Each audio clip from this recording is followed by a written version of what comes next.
નમસ્કાર, મેટ્રો ન્યૂઝમાં હું વિશાલ મહેતા આપનું સ્વાગત કરું છું। સમાચારની શરૂઆત કરીએ મહત્વના ન્યૂઝથી। ગુજરાત વિધાનસભાની 5 બેઠકો માટે ભાજપે પોતાના ઉમેદવારો જાહેર કર્યા છે। આ 5 નામોમાંથી 4 તો કોંગ્રેસમાંથી પક્ષપલટો કરીને આવેલા છે।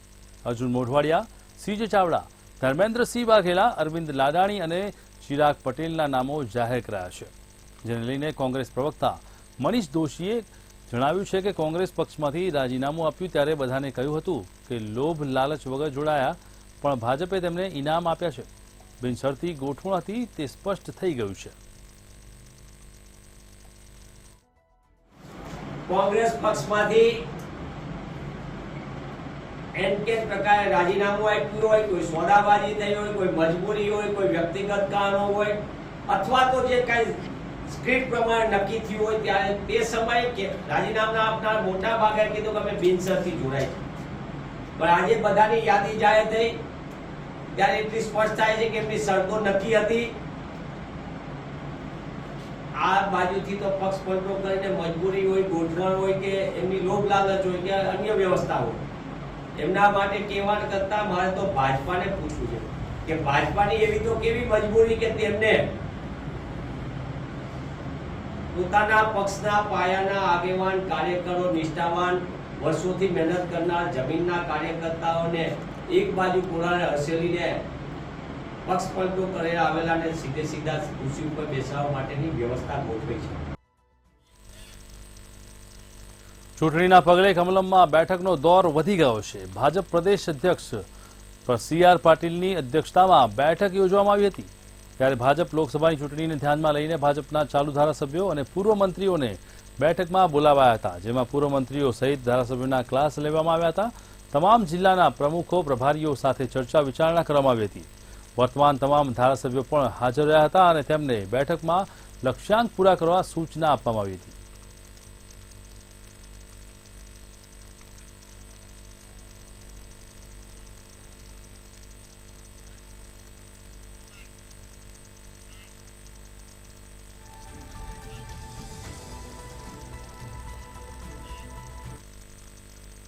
વડોદરામાં MS યુનિવર્સિટીમાં મારામારીનો વિડીયો વાયરલ થયો છે। પોલિટેકનિક કોલેજમાં મારામારીનો વિડીયો વાયરલ થતા હોવાનું સામે આવ્યું છે।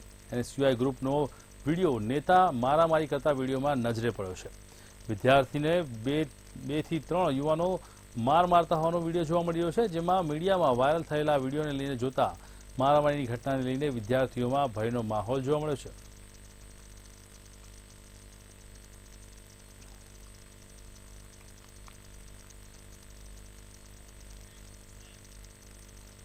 વડોદરા મહાનગરપાલિકા સ્ટેન્ડિંગ કમિટીની બેઠકમાં પૂરતા સભ્યો ન આવવાથી બેઠક મુલતવી રાખવામાં આવી હતી। MB ઓમ કંપનીએ 32 કરોડની ચૂકવણી કરવાની દરખાસ્ત વિરોધમાં સભ્યો બેઠકમાં હાજર રહ્યા નથી। કોર્ટના આદેશથી સ્ટેન્ડિંગ કમિટીની બેઠક બોલાવી દરખાસ્ત મુકાઈ હતી, જેમાં 12 મોટમાંથી સ્ટેન્ડિંગ કમિટી ચેરમેન સહિત માત્ર 4 સભ્યો હાજર રહ્યા હતા, પરંતુ કોરમમાંના પૂરી ન થવાના કારણે દરખાસ્ત મુલતવી રાખવામાં આવી છે। સ્ટેન્ડિંગ કમિટીના ચેરમેને નિવેદન આપતા કહ્યું છે કે સભ્યો તહેવારને લઈને બહારગામ ગયા હોવાથી આવી શક્યા નથી।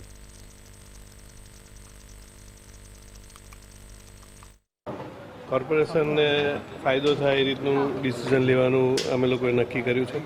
બાકીના સભ્યો જોડે ચર્ચા કરી અને આનો ખૂબ જ સુખદ ઉકેલ આવવા માટે પ્રયત્નશીલ છે। આ કયા પ્રકારની સ્થિતિ? 12 સભ્યોમાંથી 4 જ જણ હાજર, 6 નથી, એટલે સભ્યોને ક્યાંક ને ક્યાંક વિરોધ છે। સભ્યોને વિરોધ તો ગઈ વખતે પણ હતો, કદાચ સભ્યોને સમજાવવા માટે જે રીતના સમજાવવા જોઈએ એ રીતના સમજાઈ નથી શક્યા, જેના કારણે સભ્યોનો વિરોધ છે। કોર્ટમાં જઈએ અને 5 વર્ષ પછી પાછા હારી જઈએ તો રકમ લગભગ 100 કરોડ 80 કરોડ આવી મોટી રકમ થઈ જાય। એટલે મેચ્યોરલી પુખ્ત ચર્ચા વિચારણા કરી અને કોર્પોરેશનના હિતમાં જે નિર્ણય હોય એ લેવાશે અને તમામ સભ્યો લોકશાહી વાતાવરણમાં પોતાનું ઓપિનિયન મૂકવા માટે મુક્ત છે અને બધા સભ્યોનો ઓપિનિયન લઈ અને આગલી કાર્યવાહી નક્કી કરીશું। સંકલનમાં પણ શહેર પ્રમુખ અને અન્ય મહામંત્રીઓ, મેયર, પદાધિકારીઓ તમામ સાથે ચર્ચા વિચારણા કરી। અમદાવાદમાં CTM વિસ્તારની ચોંકાવનારી ઘટના સામે આવી છે, જેમાં ધૂળેટીમાં યુવાનો અને મહિલાઓ ભાન ભૂલીને જાહેરમાં બિયરના ટીન સાથે ડાન્સ કર્યાનો વિડીયો સામે આવ્યો છે। વિડીયોમાં એક મહિલાએ બિયરના ટીન સાથે ડાન્સ કરતી જોવા મળી છે, ત્યારે દારૂ પંથીના ધજાગરા અને લીરે લીરા ઉડતા દેખાયા છે. ત્યારે આ બાબતને લઈને તપાસ કાર્યવાહી શરૂ કરવામાં આવી છે.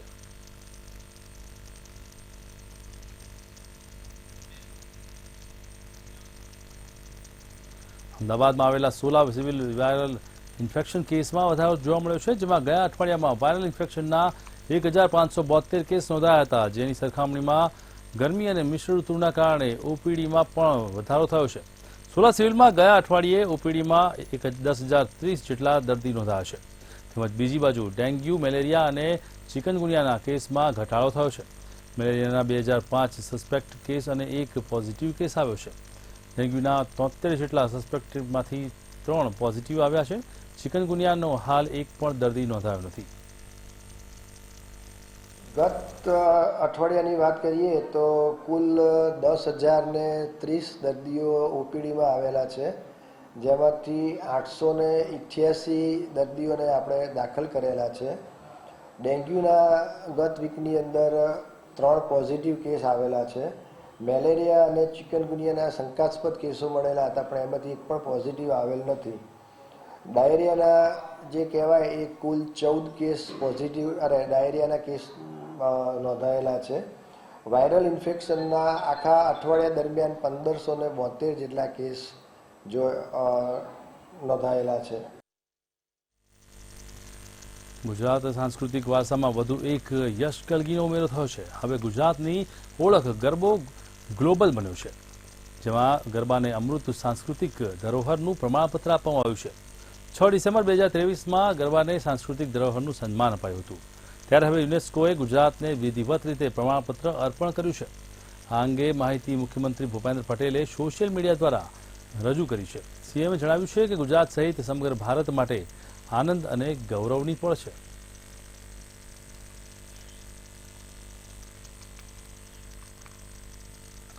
ભાજપ દ્વારા ખાલી પડેલી વિજાપુર બેઠક માટેના ઉમેદવાર તરીકે સીજે ચાવડાનું નામ જાહેર કરવામાં આવ્યું છે. કોંગ્રેસના દિગ્ગજ નેતા અને ઉત્તર ગુજરાત વિજાપુર બેઠકના પૂર્વ ધારાસભ્ય ડોક્ટર સીજે ચાવડાએ કોંગ્રેસનો છેડો ફાડી અને ભારતીય જનતા પાર્ટીમાં પ્રવેશ કર્યો હતો.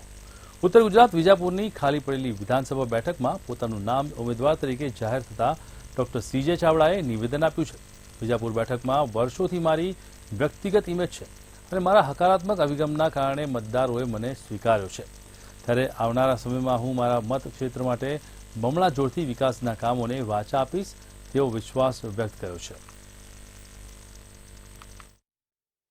કોંગ્રેસમાંથી ભારતીય જનતા પક્ષમાં જોડાયેલા તમામ કાર્યકરો અને ભારતીય જનતા પક્ષના કાર્યકરો એ બંને સાથે એકબીજાની સાથે સમજાવટ મળીને મિટિંગો કરીને બેઠક કરીને એકી સાથે કામે લાગી ગયા હતા. અને ભારતીય જનતા પક્ષે હાઈકમાન્ડે આજે મારા પર વિશ્વાસ મૂકીને વિજાપુરમાંથી ધારાસભ્ય પદ માટે ફરીથી મેન્ડેટ આપ્યો છે. એટલા માટે ગુજરાત હાઈકમાન્ડ, ભારતીય જનતા પક્ષના પ્રમુખ પાટીલ સાહેબ, મુખ્યમંત્રી નરેન્દ્રભાઈ પટેલ અને ભારતીય જનતા પક્ષનું નેશનલ હાઈકમાન્ડ પ્રધાનમંત્રી નરેન્દ્રભાઈ મોદી અને અમિતભાઈ શાહનો હૃદયપૂર્વક આભાર માનું છું. રાજકોટમાં જાહેરમાં વિદ્યાર્થીઓની છેડતી થતી હોવાની ઘટના સામે આવી છે. ત્યારે મવડીમાં બાપા સીતારામ શાળા ખાતે જે રીતે અત્યારે હાલમાં સમગ્ર મામલો સામે આવ્યો છે, ત્યારે છેડતી કરનારને મહિલાઓએ પાઠ ભણાવ્યો હતો. પોલીસ બોલાવીને શખ્સને પોલીસે સોંપવામાં આવ્યો, ત્યારે પોલીસ દ્વારા શખ્સની અટકાયત કરવામાં આવી છે. રાજકોટમાં જેવી રીતે વિદ્યાર્થીનીઓની છેડતી કરનારને મહિલાઓએ ભેગા મળી મેથી પાક આપ્યો અને એક ઉત્તમ ઉદાહરણ પૂરું પાડ્યું છે, ત્યારે બીજી તરફ પોલીસને બોલાવી અને તમામ મહિલાઓએ આ આરોપીને પોલીસને સોંપ્યો હતો.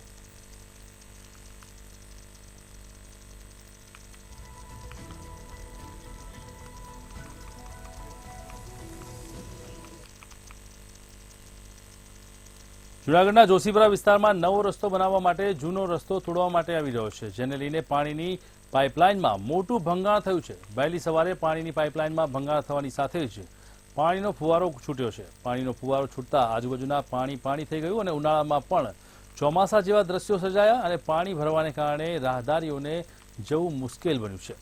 ત્યારે ઉપરાંત ખોદી કઢાયેલા રસ્તાને કારણે વાહન ચલાવવું પણ ખૂબ મુશ્કેલ બન્યું છે. ત્યારે 15 દિવસમાં બીજી વખત આ વિસ્તારની અંદર કામગીરી દરમિયાન પાણીની પાઇપલાઇનમાં ભંગાણ થવાને કારણે પાણીનો વેડફાટ થઈ રહ્યો છે.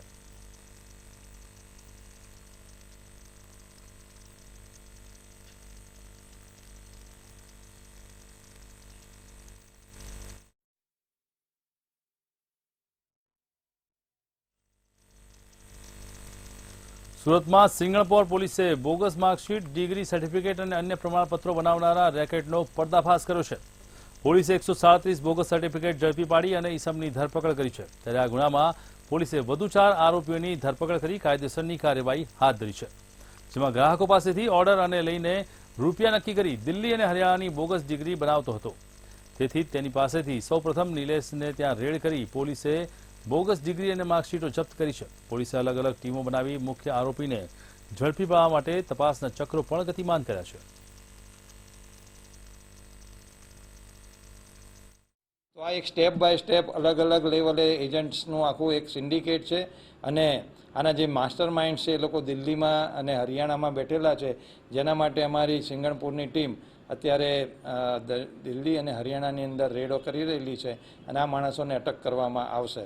અત્યાર સુધી ટોટલ 217 જેટલી ડિગ્રી અને સર્ટિફિકેટ્સ સિંગણપુર પોલીસ દ્વારા જમા કરવામાં આવેલા છે. સુરતના સિંગણપુરમાં બોગસ માર્કશીટનો મામલો સામે આવ્યો છે, જેમાં વધુ એક આરોપી જે છે તેમની ધરપકડ કરવામાં આવી છે. જોઈ શકાય છે જે પ્રકારે પોલીસ જાપ્તા મોભેલો જે વ્યક્તિ છે તે વ્યક્તિનું નામ છે રાહુલ સૈની અને આ રાહુલ સૈનીની દિલ્હીથી ધરપકડ કરવામાં આવી છે.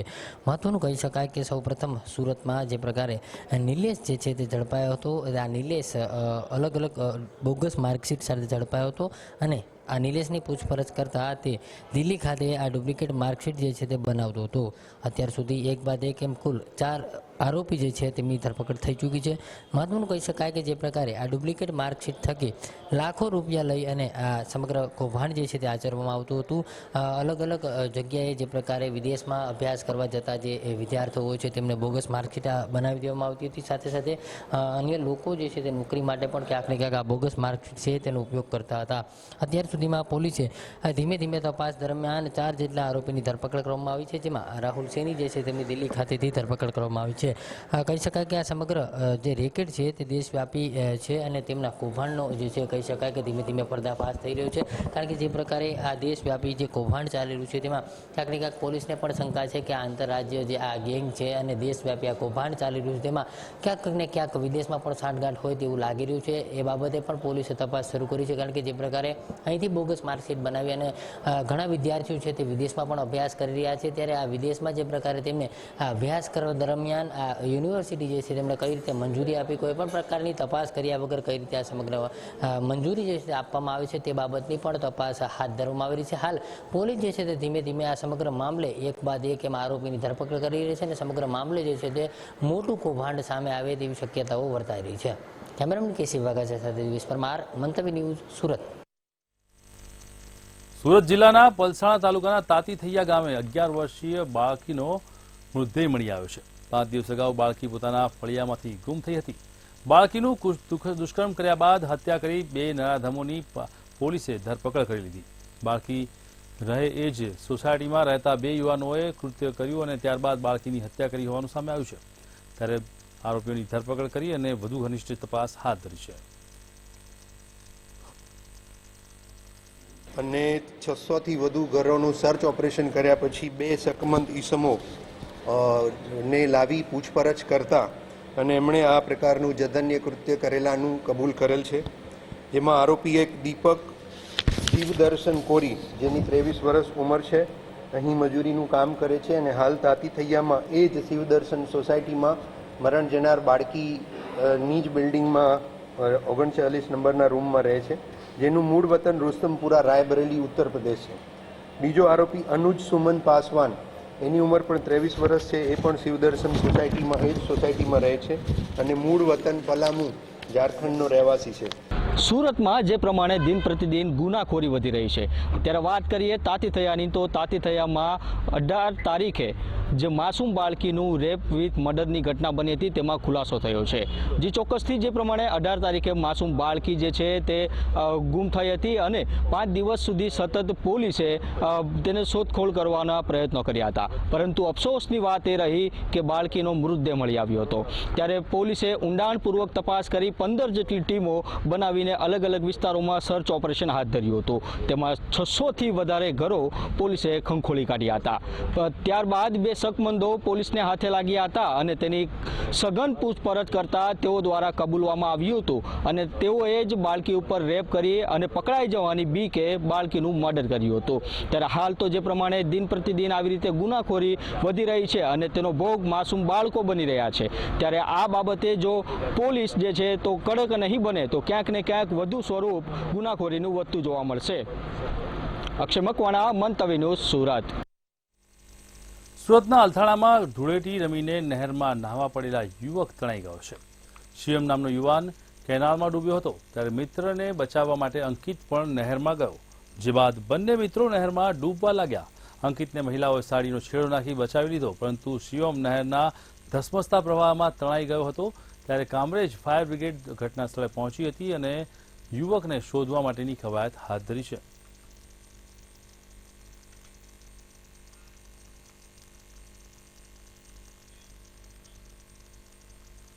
ભાવનગર વૃદ્ધ અને જીવલેણ હુમલો કરવામાં આવતા જેમાં વૈશાલી સીમા પાસે મોડી રાત્રે પૈસાની ઉઘરાણીમાં વૃદ્ધ પર હુમલો કરવામાં આવ્યો હતો। આ હુમલામાં રાજન નામના વૃદ્ધ ગંભીર રીતે ઘાયલ થયા છે, જે બાદ ઇજાગ્રસ્ત વૃદ્ધને તાત્કાલિક હોસ્પિટલ ખસેડવામાં આવ્યા હતા। આ સમગ્ર મામલે ભાવનગર પોલીસે ફરિયાદ નોંધી તપાસ કાર્યવાહી હાથ ધરી છે। જે ચોક્કસ ભાવનગર શહેરમાં કાયદો અને વ્યવસ્થા કથળી હોય તેવા દ્રશ્ય અવારનવાર સામે આવે છે। ત્યારે ભાવનગર શહેરમાં જે વૈશાલી ટોકીજ વિસ્તાર એટલે કે કપરા વિસ્તાર જે કહી શકાય, ગંગાજળિયા પોલીસ સ્ટેશન નીચે આવતો આ વિસ્તાર છે, ત્યાં આગળ જે ઉઘરાણી કરવા બાબત નજીવી બાબતે ભરત નામના વ્યક્તિએ જે વૃદ્ધ છે તેની ઉપર હુમલો કર્યો હતો અને ઇજાગ્રસ્તને તાત્કાલિક ભાવનગર સર્ટી હોસ્પિટલ ખસેડવામાં આવ્યા હતા। જે તમામ વિગત જે રીતના મળી છે તેમાં જે વ્યક્તિ છે વયવૃદ્ધ વ્યક્તિ તે અગાઉ કોઈ ચાની કેન્ટીન એટલે કે ચાની દુકાન ધરાવતો હતો અને આ દુકાન જ્યારે ધરાવતો હતો ત્યારે ઉધારીમાં ભરત નામના વ્યક્તિને સામાન કે અથવા ચાની વસ્તુઓ જે છે તે તેને આપી હતી। લાંબા સમયની પૈસાની જે બાકી છે તે નીકળતા ભરત પાસે ગઈકાલે રાત્રે દરમિયાન આ વૃદ્ધ વ્યક્તિએ પૈસાની માંગણી કરી હતી, પરંતુ પૈસા ન આપવાની જગ્યાએ ઉલટા ચોર કોટવાલ કો ડાકે તેની જેમ ભરતભાઈ એ જે વૃદ્ધ છે તેની ઉપર હુમલો કરી દીધો હતો। પરંતુ સવાલ એ છે કે આવા સામાજિક તત્વો છે તે પોલીસના કોઈ પણ ડર વગર આ રીતના હુમલાઓ અવારનવાર કરતા રહી છે। તાજેતરમાં જ આ રીતના એક હુમલો ભાવનગર શહેરના કુંભારવાડામાં થયો હતો, ભાવનગર ગંગાજળિયા પોલીસ સ્ટેશન વિસ્તારમાં પણ થયો હતો, ત્યારે ફરી વખત આજે પણ પાછો આવો હુમલો એક સામે આવ્યો છે। કહી શકાય કે ભાવનગર શહેરમાં દરરોજ ક્યાંક ને ક્યાંક અસામાજિક તત્વો પોલીસને ડર રાખ્યા વગર હથિયારો સાથે ઘૂમતા હોય છે અને જે નિર્દોષ લોકો હોય છે તેની ઉપર ઘા પણ કરતા હોય છે। પરંતુ પોલીસ તંત્રની જે કહી શકાય કે પેટ્રોલિંગની જે ગાડીઓ પીસીઆર છે તે ફરવી જોઈએ તેની ઉપર પણ ક્યાંક ને ક્યાંક સવાલો ઉઠે છે। લોકોનું કહેવું છે કે પોલીસના જે રાઉન્ડ હોય છે, પેટ્રોલિંગ હોય છે તે ન થવાને કારણે આવી ઘટનાઓ છે તે વધી રહી છે। કારણ કે જે ઘટના બની છે તેની અંદર પણ જાહેર રસ્તા ઉપર એક વૃદ્ધ ઉપર હુમલો થવામાં આવ્યો છે। સદનસીબે વૃદ્ધ તો બચી ગયા છે, પરંતુ જે રીતના વૃદ્ધ ઉપર હુમલો થયો છે તેને લઈને ચોક્કસપણે સ્થાનિક લોકોની અંદર રોષ જોવા મળે છે કે ભાવનગર શહેરની અંદર પોલીસને અને કાયદાનો ડર કોઈને હવે રહ્યો નથી, કારણ કે અવારનવાર આ રીતના નિર્દોષ લોકો ઉપર હુમલા થવાના બનાવો છે તે દિવસે ને દિવસે વધતા જાય છે। જી જામનગરમાં એડવોકેટની હત્યાના ગુનામાં જે રીતે સાયલા ગેંગના વધુ એક આરોપીને ઝડપી લેવામાં આવ્યો છે, ત્યારે મહત્વપૂર્ણ છે કે સમગ્ર ઘટનામાં થોડા દિવસો પહેલા એક એડવોકેટની જાહેરમાં હત્યા નિપજવામાં આવી છે, જેમાં સંડોવાયેલા બેડીની કુખ્યાત સાયલા ગેંગના વધુ એક શખ્સને પોલીસે ઝડપી પાડ્યો છે અને રિમાન્ડમાં લેવા માટે કાર્યવાહી હાથ ધરી છે। આમ રીતે હત્યાના પ્રકરણમાં કુલ ધરપકડનો આંક 8નો થયો છે।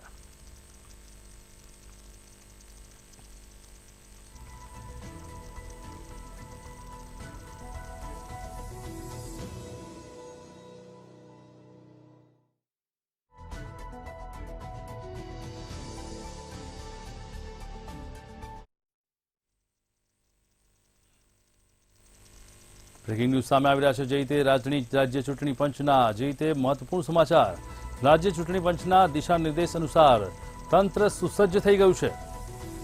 આચારસંહિતા લાગુ થયા બાદ 52 ફરિયાદ નોંધાઈ છે। ત્યારે મહત્વપૂર્ણ છે કે જે રીતે અમદાવાદમાં 16 થી 25 માર્ચ દરમિયાન ફરિયાદોના નિવારણનો કાર્યક્રમ યોજાશે। અસરકારક માધ્યમ બની સી વિજિલ મોબાઈલ એપ્લિકેશન શરૂ કરવામાં આવ્યું છે, જેમાં ફરિયાદ મળ્યાના 100 મિનિટમાં નિવારણ કરવામાં આવશે.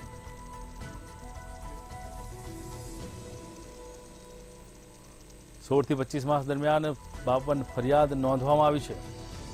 જે રીતે ઇલેક્શનનો મામલો સામે આવ્યો છે, આચારસંહિતા લાગુ થયા બાદ 52 ફરિયાદો નોંધવામાં આવી છે.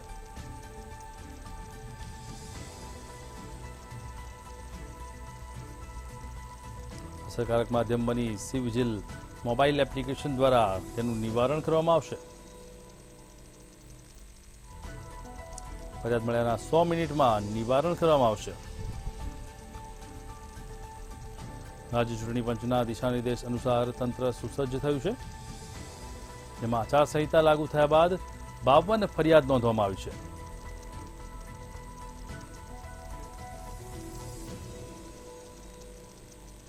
અમદાવાદમાં 16 થી 25 દરમિયાન અસરકારક માધ્યમ બની સી વિજિલ મોબાઈલ એપ્લિકેશન દ્વારા ફરિયાદનું નિવારણ કરવામાં આવશે.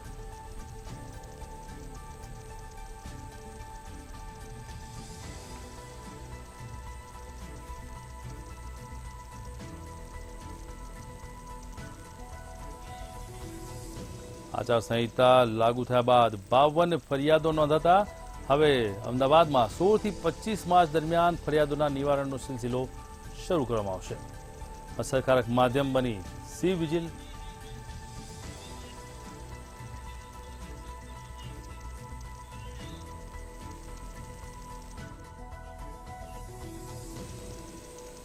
રાજ્ય ચૂંટણી પંચના દિશાનિર્દેશ અનુસાર તંત્ર સુસજ્જ થયું છે અને જે રીતે અત્યારે હાલમાં જે ફરિયાદો નોંધવામાં આવી છે, આચારસંહિતા લાગુ થયા બાદ 52 ફરિયાદ નોંધવામાં આવી હતી, ત્યારે મહત્વપૂર્ણ છે કે અમદાવાદમાં 16 થી 25 માર્ચ દરમિયાન ફરિયાદોના નિવારણ કરવામાં આવ્યા છે. આ મુદ્દે અમારી સાથે જોડાયા છે અમારા સંવાદદાતા રવિ ભાવસાર. રવિ, જણાવો કે જે રીતે અત્યારે હાલમાં સી વિજિલ મોબાઈલ એપ્લિકેશનના દ્વારા જે આચારસંહિતા બાદ જે ફરિયાદો નોંધાઈ છે તેના નિવારણની કાર્યવાહી કરવામાં આવી છે, શું છે સમગ્ર માહિતી? તો જે રીતે 16 થી 25 માર્ચ દરમિયાન 52 ફરિયાદો નોંધવામાં આવી, તેને લઈને અત્યારે હાલમાં આ સમગ્ર મુદ્દાને લઈને આચારસંહિતા બાદ 52 ફરિયાદ નોંધાયા પછી તેનું નિવારણ કરવામાં આવ્યું છે.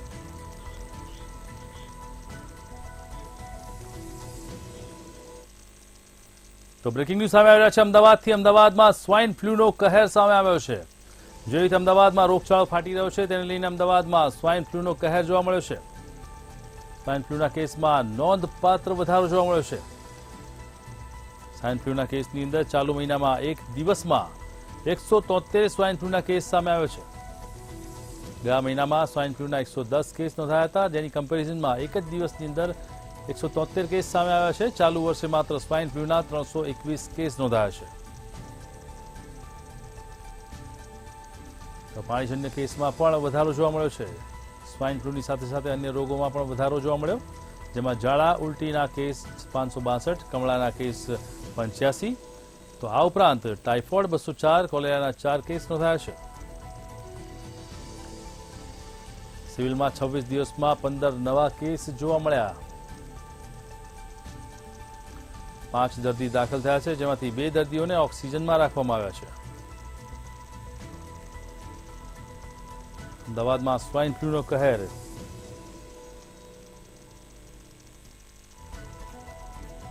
સ્વાઇન ફ્લૂના કેસમાં નોંધપાત્ર વધારો જોવા મળ્યો છે. ચાલુ મહિનામાં એક જ દિવસમાં 173 સ્વાઇન ફ્લૂના કેસ જોવા મળ્યા છે.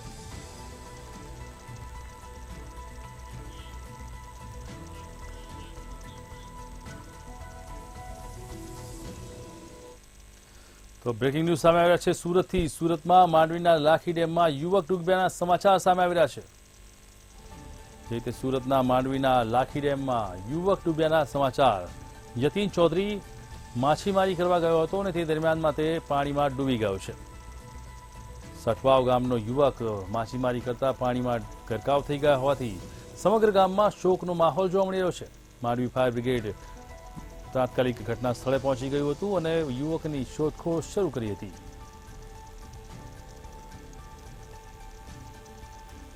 તો ભારે જહેમત બાદ યુવકનો મૃતદેહ મળી આવ્યો છે. યતીન ચૌધરી માછીમારી કરવા માટે ગયો હતો, તે દરમિયાનમાં આ ઘટનાએ આકાર લીધો છે, જેને લઈને ફાયર બ્રિગેડ દ્વારા તેની શોધખોળ શરૂ કરવામાં આવી છે. સટવાવ ગામમાં યતીનના મોતને કારણે શોકનો માહોલ જોવા મળ્યો છે. જે રીતે સમગ્ર મામલો સામે આવ્યો છે, આપ જોઈ રહ્યા છો દ્રશ્યો કે જે રીતે માછીમારી કરવા જતા યતીન પાણીમાં ડૂબી ગયો અને ત્યારબાદ ફાયર બ્રિગેડ દ્વારા તેને શોધી અને તેને ડેડ બોડી બહાર કઢાઈ છે. માંડવીના લાખી ડેમમાં આ યુવક ડૂબ્યો હતો, જેની જાણ થતાની સાથે જ માંડવી ફાયર બ્રિગેડ ઘટના સ્થળે પહોંચી ગઈ અને યુવકને બચાવવા માટેના પ્રયત્નો શરૂ કર્યા હતા. સટવાવ ગામનો યુવક કે જે માછીમારી કરવા ગયો અને પાણીમાં ગરકાવ થઈ ગયો હતો.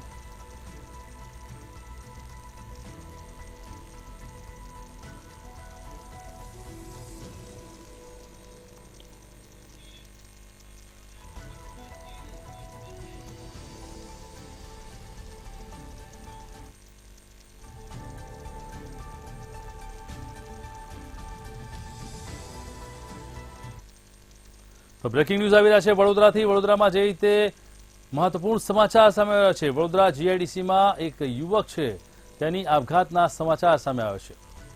મકરપુરા જીઆઈડીસીમાં યુવાનની આપઘાતના સમાચાર. અજાણ્યા ઈસમે ગળે ફાંસો ખાઈ જીવન ટૂંકાવ્યું છે.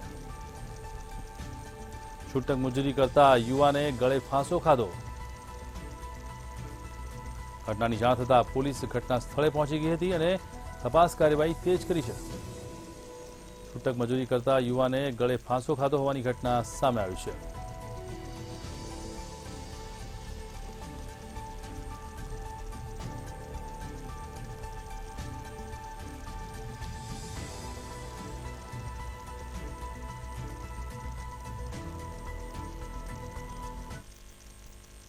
તો સમાચારમાં અત્યારે બસ આટલું જ. મહત્વના સમાચાર માટે જોતા રહો મંતવ્ય ન્યૂઝ. નમસ્કાર.